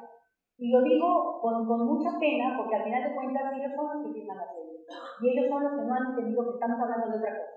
Espero que cierro el paréntesis, porque eso es contra lo que nos tenemos que pelear y no permitir que nos avasallen con modificar una serie de cosas que hemos logrado construir en términos teóricos, ¿no? Y en ese sentido, bueno, las otras 2 figuras que son muy relevantes. Se aprobó una ley, que les decía yo, acaba de haber una serie de cambios hace 2 semanas, que algunos consideran que es un retroceso a la propia ley que se había aprobado en el 2010, pero lo que es importante es no dejar nada más como memoria nacional el hecho de la tradición de asilo. México no se nos puede ser, no es una cosa de exaltación, bueno, que realmente no corresponde a los datos que estamos viendo. Y también tener muy claro que ese exilio histórico muy afortunado para nosotros, porque crea el precedente y nos permite estar diciendo en este caso lo que yo estoy diciendo, también se tiene que ver en los ojos de otras comunidades que están llegando a nuestro país. Los principales países que en este momento son solicitantes o de asilo o de refugio son los que a continuación ustedes pueden ver aquí. Es decir, cambia el perfil. y por tanto también apela a pensar distinto lo que estamos imaginando respecto a la integración de estas personas. Aunque un país de 120 millones de habitantes, México, 14ª economía del mundo, solo tiene 3.000 refugiados. Tiene que ver con un propósito detallado, y es que aunque los miles, en este caso ustedes todos oyeron el tema de los niños migrantes, que en México se volvió un tema mediático y no pasa de nuevo. El punto interesante es que todos y cada uno de esos niños, si se les preguntara la razón por la que están saliendo, un porcentaje importante podrían calificar para ser solicitantes de asilo en nuestro país. No tendrían ni siquiera que llegar a Estados Unidos. Y México tendría las condiciones. Digo, por lo menos en términos económicos las tendría. ¿Dónde está el dinero? Eso es otra cosa. Pero el punto en términos estructurales es que hay una práctica de inhibición para que la gente no solicite. Esos centroamericanos, sobre todo de los que hablé como tránsito, que son los que han ido deteniendo, se les podría preguntar si las razones de su migración justificarían por lo menos dar un seguimiento y considerar si efectivamente su vida corre peligro de tal forma que es necesario un segundo estado, en este caso tercer estado, de protección a esta persona. México no lo está haciendo y realmente las prácticas que está siguiendo, hay un trabajo muy importante que hizo Sin Fronteras sobre los lugares de retención de los migrantes no documentados en nuestro país, que dan cuenta de cómo ahí se pierde todo. Digo, tú te tienes que quedar varios meses y te atreves a iniciar un juicio, obviamente es una forma de vivir esta solicitud. Un dato que me parece que a mí me parece revelador. Ahora con la crisis de los niños, los sirios, ¿no? La situación de Siria, pero con el tema de los niños sirios hubo todo un acuerdo a nivel internacional para recibir niños. México dijo, no recibo niños, doy dinero. México dio creo que $1 millón, que es mucho menos de lo que vale cualquier casa de un funcionario en este país. Pero el dato importante es que, es vergonzoso. Da el dinero, no recibe a nadie. Los otros países tampoco tanto, no vamos a exagerar. Pero hay un gesto. Es lo mismo que ocurrió con el exilio español, con el exilio sudamericano, que tampoco es que recibieron a las masas. Recibieron de manera muy selectiva, pero fue simbólico, fue un gesto, fue una forma de decir soy parte de la comunidad internacional, no nada más a un nivel diplomático, también en términos humanitarios. Y, por ejemplo, sobresale por eso el caso que yo tenía por acá, el caso de Haití. En Haití, después del terremoto de 2010, llegaron un número importante de haitianos. Hoy por hoy se calcula que 3.000 haitianos en el país. Repito, México, la 14ª economía del mundo, 120 millones de habitantes, 3.000 haitianos. Nada más lo digo para que sí apechuguemos cuando hay voces que dicen cosas de nosotros. Digamos, no, nosotros sí estamos haciendo nuestra tarea. Creo que no lo estamos haciendo, por lo menos no. Bueno, un poco cerrando, ¿no? La parte esta que yo le llamo nuevos desafíos. Bueno, dado este escenario que he planteado, ¿quién no es extranjero? ¿Y quién no podría no serlo? Digamos, es cosa de tocar madera y todo, pero ese es el asunto, la capacidad de verte la empatía que se menciona aquí. Y al final de cuentas, bueno, creo que parte del reto tiene que ver con que México tiene que pensar el tema de la migración en una dimensión mucho más amplia. No puede dejar su parte esencial y nuclear, que es uno de los países de mayor emigración del planeta y por tanto mexicanos en el mundo. Esa es una primera parte que como que de repente se ha ido borrando, como que de repente, bueno, pues ya lo hicieron. Ahí está bien. La otra urge responder a este tema del retorno, porque se vuelven, decía yo, indocumentados en su propia vida. Eso hay casos y casos y casos para quien los quiera ir leyendo, los testimonios son brutales. Atender el desplazamiento por violencia y al mismo tiempo no permitir que fíjense la paradoja, un nacional retornado sufre y está viviendo la misma experiencia que un extranjero que supuestamente por su condición de extranjería es vulnerable. Bueno, los dos no son, o sea, no es como un poco, no tiene sentido. Visibilizar el problema y una cosa que es muy importante porque la hemos visto de manera muy clara, dejar el canibalismo político en la atención a este sector. Y se los digo como lo he vivido yo, ahora sí, porque de manera... El sexenio pasado, la que es esposa del expresidente de México, Calderón Hinojosa, hizo suyo el tema de migración infantil. Le dio cierta presencia y lo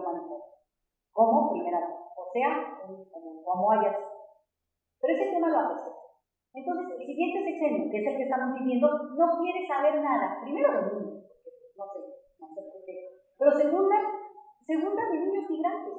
La peor tragedia visiblemente documentada de tránsito de niños no acompañados transitando por nuestro país, y no hay ni una sola declaración de un nivel que correspondería a quien atiende a los niños en este país, que se llama DIF. Por eso digo, basta de canibalismo político, basta de reinventarse, y en este tema no puede ser, porque es un tema que no corta con el sexenio, sigue y sigue su marcha. Y bueno, porque tampoco quiero ya me voy a amargar del todo. ¿Hay algún signo para la esperanza? Yo creo que muchos signos para la esperanza. Bueno, pues yo los invito a seguir, googleenme, pidan y compren el libro de los otros Dreamers, porque es muy interesante lo que han hecho, pero también, bueno, obviamente hay gente que nos enaltece y recupera el sentido de lo que somos y de lo que hemos querido ser en mucho tiempo. Ahorita van a ver los comentarios. Y la otra, no dejar, ojo, de considerar, es esto, los escenarios vienen juntos. Todo el impacto, estoy pensando ahorita desde México, que va a tener las medidas ejecutivas de Obama, por los que se quedan, por los que regresen, por los que transiten. Si se aprueba esto, ojo, 24 estados han interpuesto demanda contra Obama, ojo, porque ya todo el mundo aquí en relaciones exteriores ya están pero tranquilos, nada más. El problema ahorita es digamos, de documentos. El problema es que esto se puede meter en algún conflicto, independientemente de cómo acabe esta historia, más de corte interno, camaral en Estados Unidos. El punto es que podríamos estar, dado el escenario potencial, en una movilidad migratoria como no la hemos visto en toda nuestra historia, porque vamos a suponer a gente que puedan arreglarse esta cosa. Podría venir el siguiente día a México. ¿Y por qué México no aprovecha eso? La parte, digamos, la gente que no se pueda quedar, porque se calcula que podría arreglarse hasta un 30% de los mexicanos que están, cifras más, cifras menos, y los que no, ¿qué va a pasar? Van a seguir en la sombra por siempre, por tantos ciudadanos mexicanos en nuestro país. Pero si regresan a México, los vamos a seguir tratando como indocumentados en su propia tierra. Es decir, frente a esto, yo considero y sugiero no bajar el esfuerzo, ¿no? Y bueno, obviamente, como ustedes bien saben, hay como que varios niveles. Y en este sentido, con esto yo quiero concluir, pues yo sí creo que hay lugar para eso.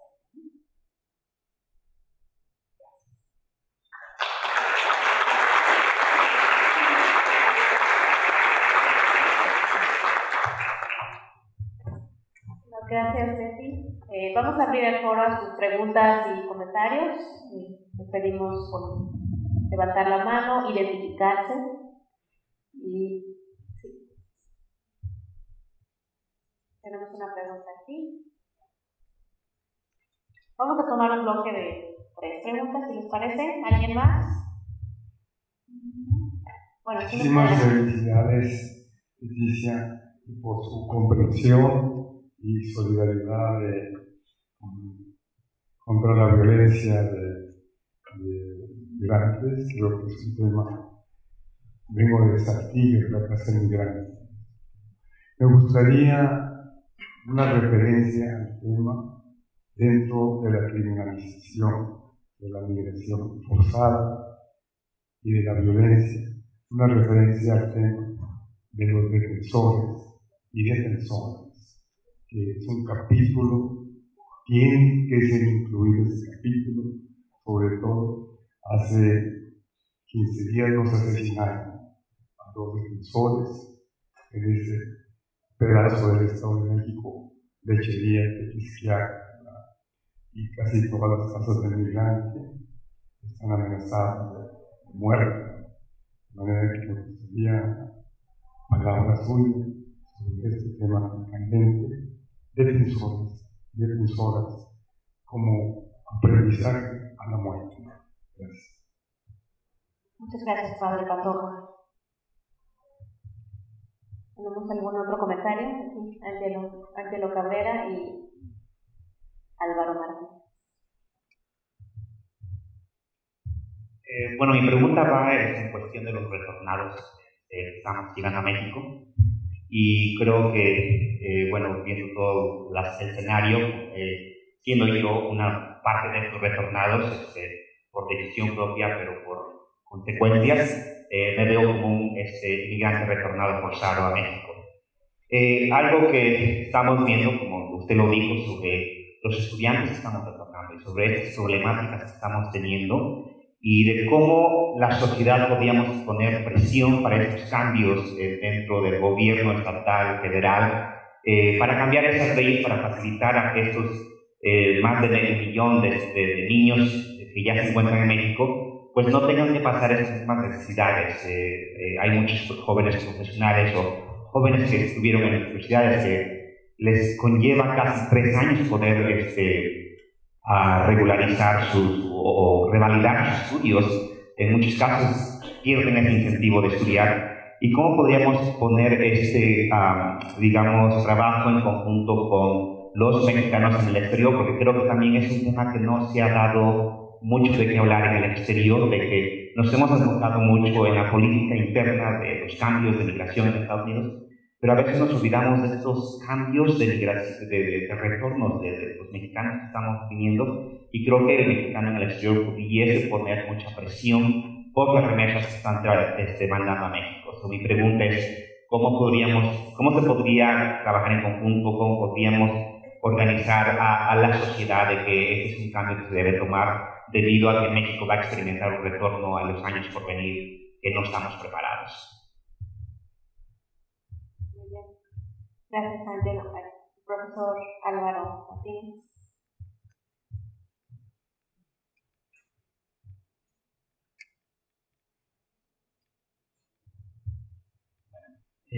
Mi nombre es Álvaro Martínez de la Universidad Autónoma de Chiapas. El panorama que nos pinta la noticia es francamente desolador en cuanto a las expectativas que pudieran generarse para generar mejores condiciones para atender por parte del Estado mexicano el fenómeno migratorio, en muchos de los sentidos en que lo dice. Sin embargo, la conclusión es positiva, de que hay guías, hay caminos. Me gustaría que pudiera comentarnos cómo, desde dónde es que podríamos tener esas expectativas, esas esperanzas para que las condiciones para atender fenómenos migratorios desde la perspectiva de las leyes que pueda emitir el Estado mexicano y que sobre todo estas se hagan, no sean letra muerta, sino que se cumplan lo posible. Si no hay voluntad política del Estado, ¿cuál sería la vía de la sociedad civil que puede hacer? Los espacios académicos, ¿cómo podemos contribuir a esto? Y es decir, ¿cómo es que se pueden abrir caminos para Vamos a pasar ¿alguien más? Solamente para agregar un punto al discurso aquí. Y gracias mucho por esta presentación, Leticia, fue muy importante, yo creo.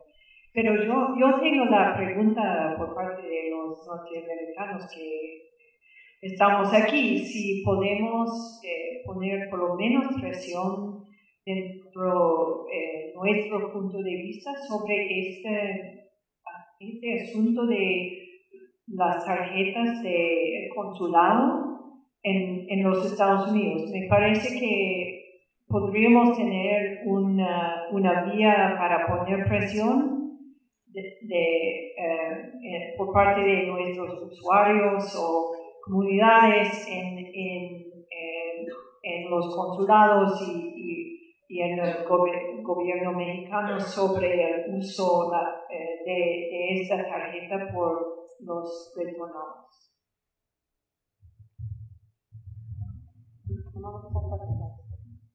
Bueno, pues, primero que nada, muchas gracias. Y digo, voy puntual porque creo que es importantísimo lo que menciona Abel Pantoja. Realmente justo hace 2 semanas, bueno, circulamos la posibilidad de firmar un documento para apoyar la presión al Estado mexicano frente a este crimen que hubo a 2 defensores de derechos humanos a las afueras de la Ciudad de México, de una manera totalmente impune, directa, gente que, bueno, tenía un nivel de abnegación incluso con la gente que estaba trabajando, gente humilde, que nos impactó muchísimo. Pero lo que me impactó después a mí mucho es darme cuenta de que se recibieron pocas cifras para la dimensión de tema. Y yo creo que valdría la pena volver a circular en este foro, yo ahora lo hago mío, a quien pueda sumarse, lean el documento de qué se trató, pero es necesario sumarse. Y a veces da miedo, a lo mejor en lo personal, pero hay gente tan valiente como usted y que da la cara que yo creo que no es posible dejarlo solo. Y en ese sentido, yo creo que no menciono lo de los defensores de derechos humanos, pero a mí me parece que es una cosa de lo más fuerte que hay en todo este proceso, porque justamente lo que hemos visto es, en México el tema de la inmigración no era un tema tan relevante como lo ha sido en los últimos años. Pero también a la par ha habido un surgimiento de una sociedad civil organizada frente al tema como nunca lo había habido, O sea, realmente tenemos gente de todos los estratos, de todas las escolaridades, pero gente muy profesional, jóvenes, sobre todo yo he visto, no me dejará mentir Padre Pantoja, sumados, solidarios para ofrecer lo que pueden, y desde el norte hasta el sur en el país hay grupos.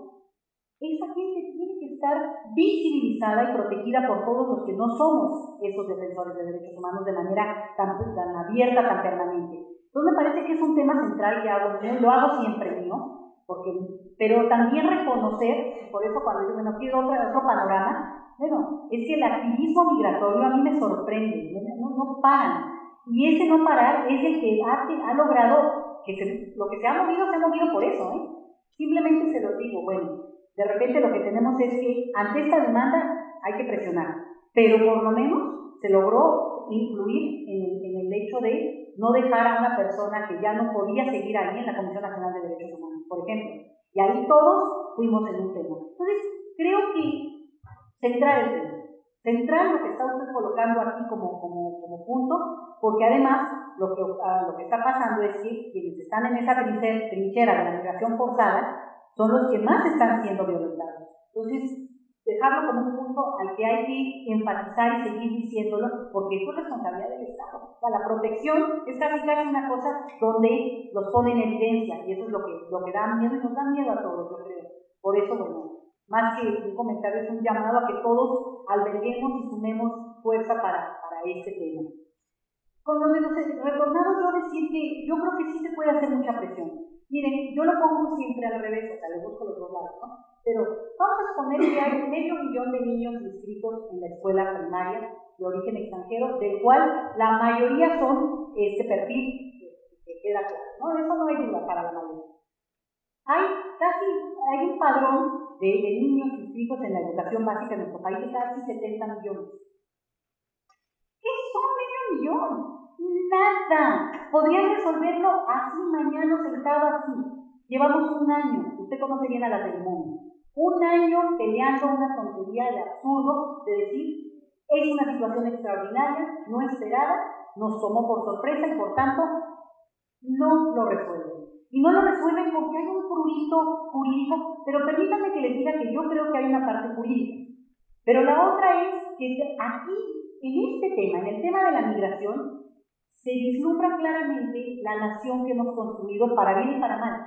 Para bien en lo que decía yo, por ejemplo, de todo lo que tiene que ver de los nuevos activismos migratorios, realmente muy sorprendentes, y podríamos hablar mucho solo de eso, pero por la otra también, esta cosa de pequeño defensor de la patria que todos tenemos dentro, y no vaya, a mí me decía un funcionario, le digo, ¿qué pasaría si entra un niño extranjero a la escuela? ¿Qué? Yo le decía, pero tiene una niña, no gana yo, Y dice, podría acabar la escuela. ¿Y qué pasaría? Pues podría entrar a la secundaria. Y podría entonces eventualmente ser una persona profesionista, etc. O sea, el punto aquí es la idea de que está abusando de las instituciones como si las pagara él y no todos los que estamos aquí. Entonces, creo que también el tema toca fibras muy sensibles, que eso es importante entenderlo. Quedarse solamente en el asunto de si es migrante o no migrante, es verdad. Es como una categorización, una forma de ponerlo en un mapa.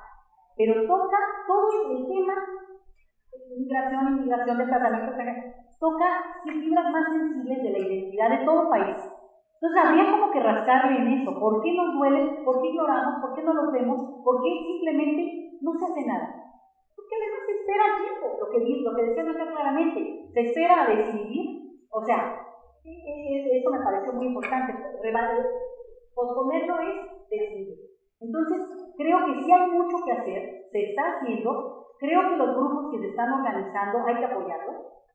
Digo, uno puede armar la propia, no importa, pero también se puede apoyar. Y en este sentido, creo que los mexicanos en el exterior sí pueden presionar por una simple razón.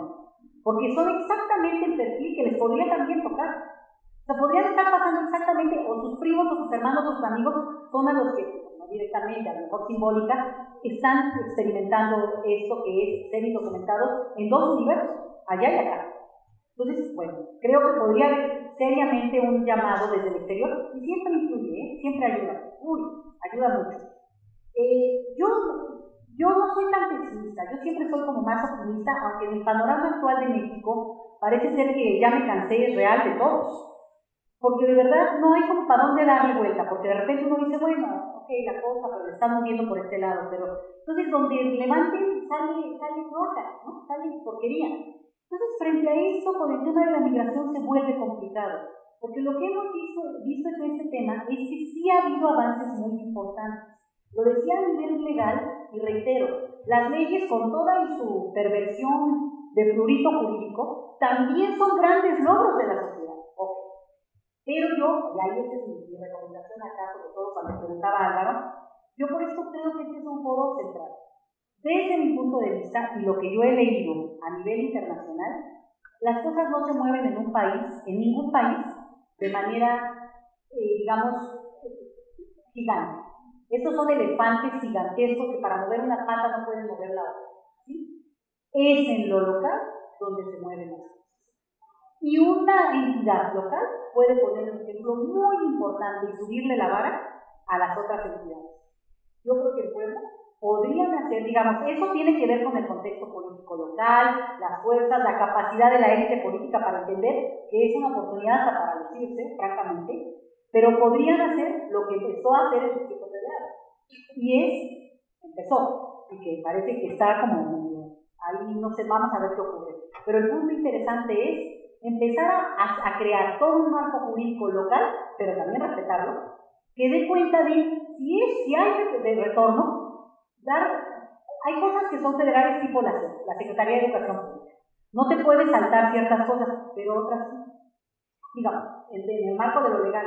Eso, sinceramente, esta es la clave de este seminario, de este foro, de este diálogo de inteligencias. Y es, al final de cuentas, de aquí podría salir una propuesta que en ese sentido muestre la capacidad de mover, si en un solo tema lo logran, por ejemplo, programas frente al retorno, que aquí debe ser programas frente al retorno. Aquí sí hay, bueno, ¿y por qué no hay en otras partes? Sería la pregunta. ¿Por qué los niños sí pueden entrar a la escuela y acreditarla en Puebla y no en otras partes? ¿Por qué aquí no hay un solo niño no está impedido a que le den su certificado? Lo de la SEP, que es la que hay que pelearlo, pero entonces sí, mi llamado sería, y ahí veía yo las oportunidades en el sentido de poder decir, si es en lo local, donde a nivel internacional se mueven las cosas, pues estamos en el lugar perfecto, a la hora perfecta. ¿Sí? Y la última cuestión, digo, porque no contesto, sino más bien reacciono, que la presión sobre esto de lo que mencionan desde Estados Unidos. Lo comentábamos, pero lo quiero socializar con la gente acá. Miren, yo le llamo efecto boomerang. Ha habido un número muy importante de deportados, algunos hablan de casi 2 millones de personas. Mexicanos deportados porque no tienen papeles. Esos mexicanos vienen con sus hijos, estatus mixto. Unos son estadounidenses, otros son mexicanos. Esos estadounidenses en algún momento pueden y tal vez regresen a su país donde nacieron por pura territorialidad. Si esos niños no reciben educación y una serie de elementos que les permita reinsertarse en su sociedad, supuestamente, ¿no? Van a ser el costo que no ha pagado Estados Unidos, lo que se ha querido ahorrar Estados Unidos deportando gente, lo va a pagar con este efecto boomerang en 3, 4, 5, 10 años. ¿Por qué? Porque si no hay una inversión en eso, sus ciudadanos, bueno, se les va a revertir. Por tanto, sí hay mucho que hacer también desde Estados Unidos si vemos este proceso como circular y no unidireccional. Es decir, no solamente la lucha que ustedes hacen por los derechos humanos, por los derechos al acceso a los servicios en una pequeña localidad que es valiosísimo, sino también de repente decir, ¿y qué hacen de este lado? Acá hay gente movilizada, acá hay gente muy valiente que está haciendo cosas y también hay gente que le gustaría saber qué pasa con lo que se está haciendo del otro lado. Es decir, creo que esta capacidad de verlo como una cuestión más panorámica y no tanto desde nuestra pequeña trinchera, bueno, puede ser de mucha utilidad, me parece, ¿no? Pero darle mucho más fuerza a lo local, dejar de pensar tanto en términos federales, nacionales. Es pesado, creo que pesa el país, ¿no? Muy bien, tenemos una pregunta adicional. La profesora Andrea. Bueno, un comentario allá. Sí, adelante. Ya que el micrófono está allá. Sí, buenos días. Mi nombre es Jorge Lerma y yo soy retornado después de vivir 15 años allá. Quería hacer un comentario específico, tomar el tema de la educación. Como mencionaba usted, a veces cuando regresamos a nuestro país nos sentimos como inmigrantes en nuestro propio país. Y creo que es cierto, en específico en el tema de la educación, nos encontramos con esta burocracia gigantesca que hace casi imposible el integrarte al sistema educativo o continuar tus estudios. Si regresas cuando estás en la primaria, te piden que revalides estudios, te piden que para revalidar que tengas apostillado, que tengas traducciones por peritos oficiales, tienes que llevarlos a la SED y hacer un pago y esperar un cierto tiempo, y en eso ya te gastaste 4,000, 5,000, 6,000, hasta 7,000 pesos. Y hay mucha gente que sí fue deportada o tal vez se retornó por ellas mismas, pero no tienen los recursos para pagar todo ese dinero para poder revalidar los estudios. Y hay muchos casos donde niños terminan perdiendo un año o hasta 2 años, yo conozco, porque no los aceptan las escuelas. Que esto, que aquello, que tienen que esperar hasta que empiece el próximo siglo. Cuando el próximo siglo empieza, les dicen ya no hay cupo, terminan perdiendo el tiempo. Es una educación primaria, secundaria y tal vez la prepa, pero aún así tras estudios profesionales también es una burocracia gigantesca, que piden los mismos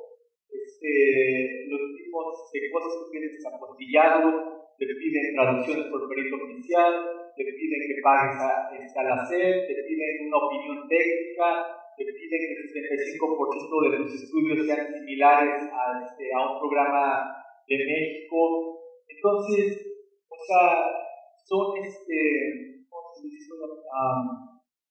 son como topes que te ponen, que en lugar de que digan, ok, estás regresando a tu país, te ayuden a que te integres, a que seas un ciudadano productivo, no. El mismo sistema te detiene, pone bloques y bloques.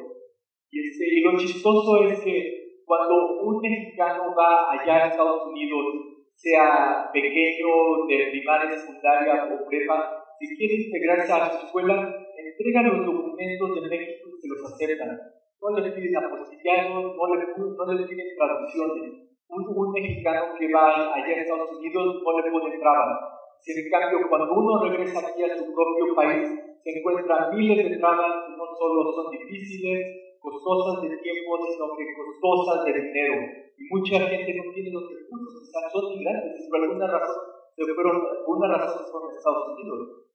Y me parece triste que como país no se esté aprovechando esta juventud, todo este talento, porque la única la única forma que todos estos inmigrantes, la oportunidad que tienen para salir adelante, es si obtienen una educación y si aprovechan esa educación y la utilizan, se convierten en abogados, doctores, contadores, legisladores, lo que sea. Pero la clave para eso es tener una educación. Y el país, en lugar de ayudarlos a que se integren al sistema y continúen su educación, no. Nos encontramos con una serie de topes y bloques que nos ponen. Que cuantos no van a terminar su educación, ¿qué van a hacer? En lugar de contribuir al país, están haciendo un peso. Y eso me parece triste y quería comentar esto porque creo que la educación es un tema muy importante y clave en eso. Gracias. Gracias, Juanjo, por tu comentario y testimonio.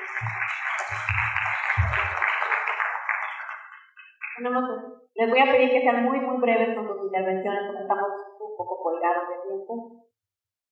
Profesora Clarisa. Me llamó la atención que dijiste que los son ciudadanos aquí cuando eres para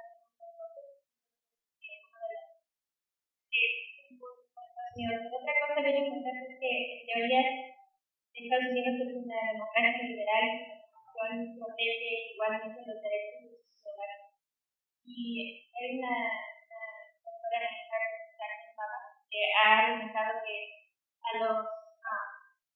el hecho de deportar a los padres es el gobierno está tratando de igualmente a estos niños. O sea, tienen ya derechos iguales a los niños con padres debido a que no están teniendo derechos de ser criados por sus padres. Entonces, algunas personas no se criados por sus padres, pero entonces ahora hay un ejercicio de desigualdad por parte del gobierno que está decidiendo también que estos niños crezcan juntos con sus familias, pero fuera de su país, donde quizás no tengan las oportunidades. Entonces, a mí lo que pienso es que en casos de desigualdad ciudadana existen tradiciones de Estados Unidos que son normalmente una combinación de movimientos sociales, pero también manejan mucho exitosamente a través de la corte. Y en general, en México, los que les interesa esto han abordado temas como a través de movimientos sociales, pero no, que yo sepa, no se ha manejado la idea de una demanda ya sea por parte del gobierno mexicano o por algunas organizaciones sociales diciendo estos americanos no tienen derechos iguales. O sea, es un caso de discriminación que se aborda de alguna manera así, no sé si ya está pasando eso o qué piensas de esa posibilidad. Tenemos un último comentario aquí abajo.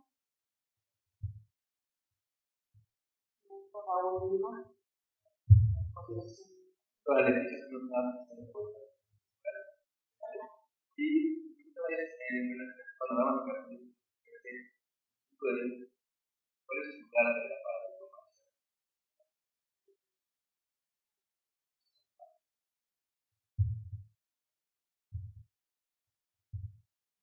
Tenemos otro comentario.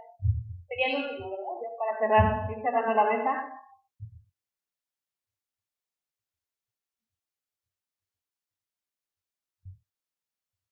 Gracias. Bueno, mi nombre es Gerardo García y soy maestrante en desarrollo económico. Durante tu presentación habló de lo que son los originarios y desde mi punto de vista mi principal preocupación es cómo es que el imaginario del migrante va conformando tanto el propio imaginario como el que está alrededor, volviendo desde mi punto de vista insostenible a algunos lugares. Están adoptando condiciones que no son parte de su localidad, están tratando de tener actitudes organizadas en lugares rurales. Entonces me gustaría que ustedes opinen sobre cómo es que el migrante se va configurando o reconfigurando los sectores y cómo es que realmente se afecta a través de lo que pasa.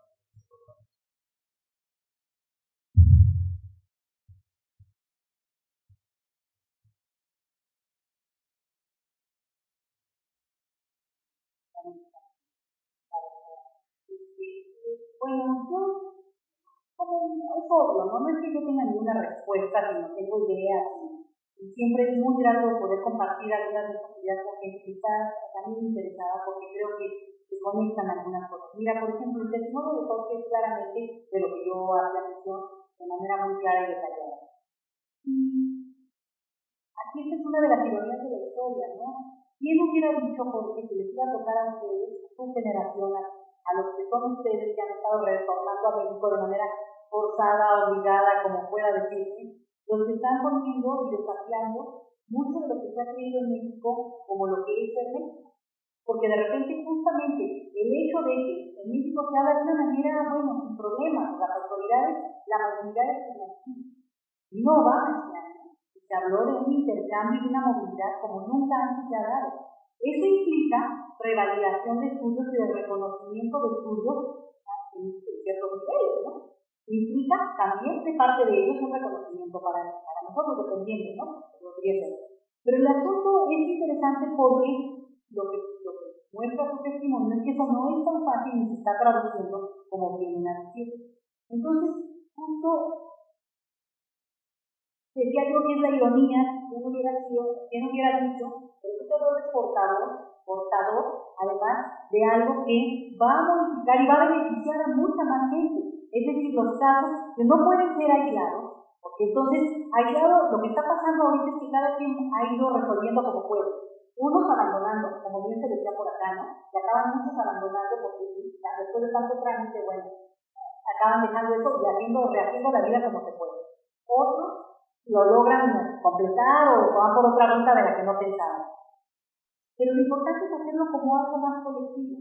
Es decir, no es eso coincide con nosotros. Una parte de lo que dice Clarisa, al final de cuentas no es solo como el caso de un niño o el caso de un joven, sino es lo que significa en términos ya más estructurales. Y yo creo que hacia eso tiene que ir tendiendo esto, porque no es solo la experiencia de uno, sino que cristaliza todo lo que está ocurriendo con mucha más. Me parece valiosísimo el punto y un elemento que añado, porque me parece a mí fundamental, que es el enorme impacto psicológico que en todos estos elementos de migración tiene la movilidad. Es decir, simplemente por conocer, por ver, por retroalimentarte, hay un impacto, pero también hay un impacto del duelo, sobre todo en casos cuando es una migración forzada que hay, y están trabajando ya con eso, que me parece importante tener ya metido ya de manera permanente. Otro de los puntos que se mencionaba, bueno, que tiene que ver con esta cuestión de lo que yo digo, retorno boomerang, ¿no? Que cómo, ¿qué va a pasar? Es también una forma de poder decir, esta cuestión de tratar de separar entre ciudadanos, no ciudadanos, nacionales, a lo que está llevando este nivel de absurdo, en el cual al final de cuentas se podría estar demandando por racismo a un país que francamente que también tiene, digamos, no es en su mejor momento para hablar del tema, ¿no? Estados Unidos, pero sí hay que podría tener un nivel de presión por esto, seguramente en Estados Unidos, pero también en México, una parte que tiene que ver, y por ahí se podría empezar a mover, y es por discriminación. En México hay una ley de discriminación que ha avanzado, tiene cada vez más leyes, y en este sentido no se tiene que ser extranjero o considerado de un cierto grupo para que pueda ser sujeto de esa discriminación.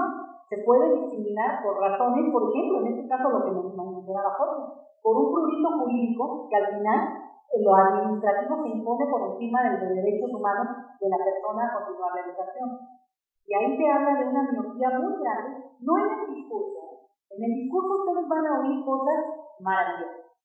Pero en la realidad cotidiana, lo que tenemos es que en México no se han dado cuenta que, así como nosotros decimos que hay migración, fuga de migrantes, ¿no? Que bueno, no se nos vayan a ir, o cómo le vamos a hacer, y retención, y ahora en relaciones exteriores hablan más de talentos, ¿no? De los jóvenes que bueno, ya se quedaron, ya estudiaron, y bueno, ya no son carga para México, pero entonces ahora podemos aprovecharlos porque son talentos y conectarlos con ellos. Y esos talentos que retornan, ¿no podríamos aprovecharlos? Los talentos retornados.